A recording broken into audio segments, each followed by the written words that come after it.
Annie Dickson, Garland trailblazer for civil rights, historic preservation. Annie Dickson helped change Garland's interracial relations while aiding the wider community. She helped save Garland's historic Pace House and was an early docent in its new location on 11th Street.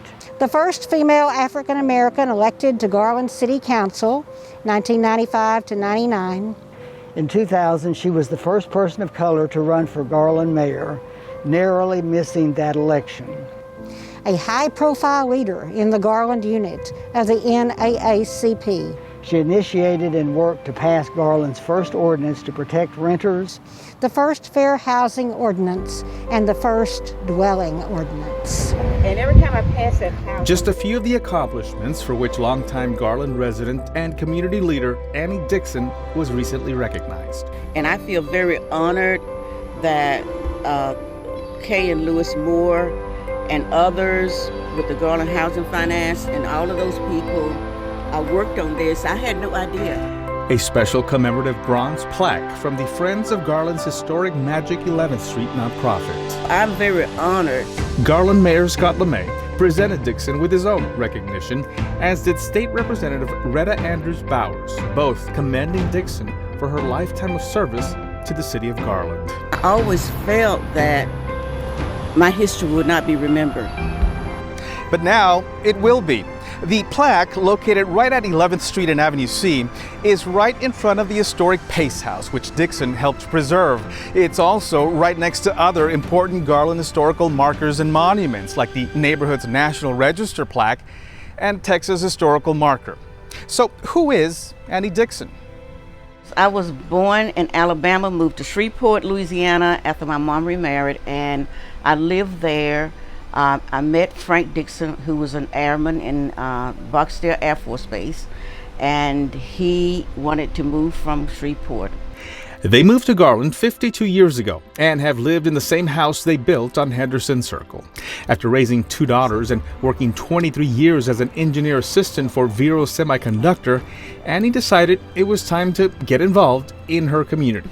And see what I've been missing because I worked so hard raising my children and working, and so I started going to council meetings, and that was when I started noticing how they vote, the issues that they were talking about, and I go, oh, they're making decisions on our tax dollars. So Annie and close friends started looking for a candidate to represent District 2 and bring changes to City Hall. And when we couldn't find anyone, everybody wanted to complain, but no one wanted to step up. And so when the deadline was almost over with, she looked at me and she said, I don't know what we're going to do. And she said, why don't you run? I go, that wasn't the plan. She ran, but didn't win. And I was relieved. I was relieved because I don't really think I was ready. But 2 years later, though, in 1995, she felt she was ready and decided to give it another shot. It was just something inside of me that said, you're going to be the one. And I followed that, and it happened. Annie Dickson became Garland's first African-American woman to serve on the city council. To me, it was more improving my community, more than just being the first African-American female. And I had to work because I knew my term was going to be short. But I had to get as much done as possible. But getting things done wasn't easy. After all, she needed 5 votes to pass items important to her constituents. I received a phone call from the mayor at that time, Jamie Ratliff, and he told me that, you know, it takes 5 votes and you don't have them. He said, you can have the best ideas, you can have the best, that could be the best thing for Garland, but you don't have 5 votes, and I don't think you're going to get it. And I said, well, Jamie, I think I do have those 5 votes. And he said, well, Annie, do the math. I said, I have. And he said, what are they? I said, I have God, I have Jesus, I have the Holy Spirit, I have a host of angels, and we know how many votes that they have. And then I have me. I said, we are a team. So I have my 5 votes. Some of those meetings and the issues she tackled, she says, were at times contentious. But she says going to council meetings prepared, combined with her can-do attitude and faith in God, helped her win over some of her colleagues. My style was to listen, to gather my facts, and appeal to their compassion. I had to make them feel that if this was in your neighborhood, what would you do? That was my style. Among her accomplishments, keeping oversized vehicles out of neighborhoods, passing the city's first rental ordinance to protect renters, and the city's first fair housing ordinance.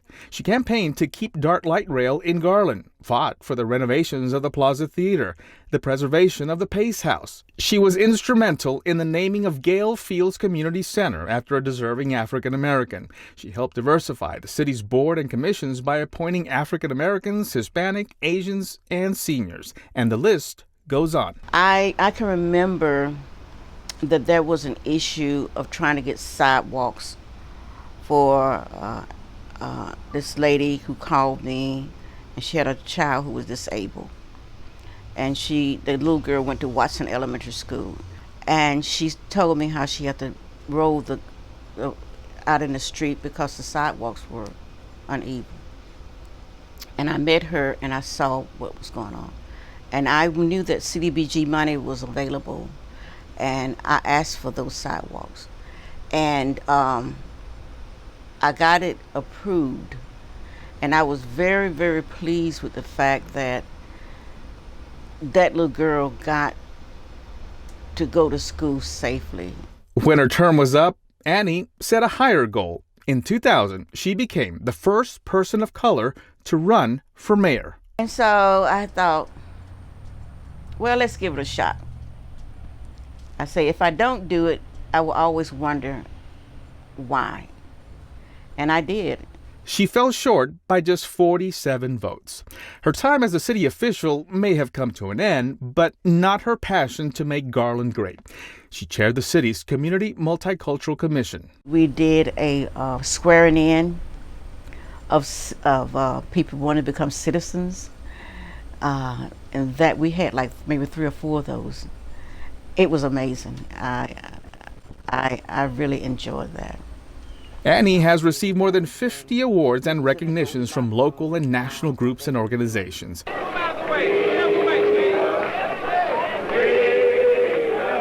She says the civil rights movement helped shape her into the person that she is today. She shares her knowledge to hopefully open doors for others. You know, I share it because after I'm dead and gone, I do not want all of that knowledge to be buried with me. That's not true leadership. She lives by the motto, be inspired and inspire others. Her advice to those wanting to make a difference? I would advise them to don't be afraid to take on tough issues. The questions that you ask and the questions that you have, someone else is thinking about them. They just don't have the guts to say it. I said, be true to yourself, get involved in voting. Make sure you vote in local elections because local leaders become national leaders. And learn from your granny. You think you have made Garland better? Yes, I do. I really do. I'm just so proud of you. That's why we wanted to come down and just get a picture with our friend. I hope they will remember me as someone that picked my battles when it really mattered. That you no longer have to worry about being afraid to get involved in city government. I want them to remember me as someone who was humble but very strong. This is a moment in time where we could see that Annie Dickson was here. Annie Dickson placed her mark. I made my mark in the city of Garland.